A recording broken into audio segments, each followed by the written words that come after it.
svojich blízkych. Tejto pani zavraždili manžela, ostali po ňom dvaja chlapci. Keď sa to stalo, jeden mal 6 a druhý 13 rokov. Bol súčasťou vášho života a zrazu ho nie. Bolesť prežíva pri spomienke na krvavú drámu i matka zosnulého Mariána Zenera. O život prišiel len 4 mesiace potom, čo začal pracovať ako dozorca. Tým sa nedá vyrovnať, keď stratíte 20-ročného syna.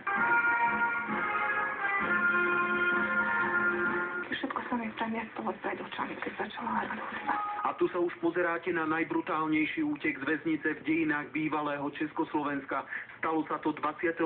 novembra 1991. Už nesmie sa stať tragédia, ktorá sa stala v Leopoldove. Nesmie. Masaker odštartoval Tibor Polgári. Ten požiadal dozorcu, aby mu otvoril mrežu, pretože chce do schránky vhodiť list.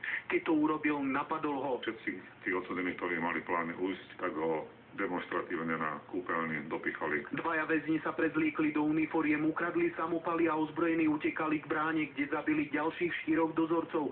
Všetci sa dostali von, no chytili ich ani nie 24 hodín po úteku. Medzi nimi bol aj Václav Sedák. Koncom júna ho prepustili z ružomberskej väznice, kde si odsedel 15-ročný trest. Potrebovali sme, aby tá bezpečnosť bola zabezpečená aj zvonka, aj zvnútra. A na to potrebujeme aj finančné prostriedky, ktoré zbor v tomto momente nemá. Aby v dôsledku nedostatku finančných prostriedkov bolo väzenstvo ohrozené. V žiadnom prípade toto nedopustím. Roman Rudkaj, televízia Markíza.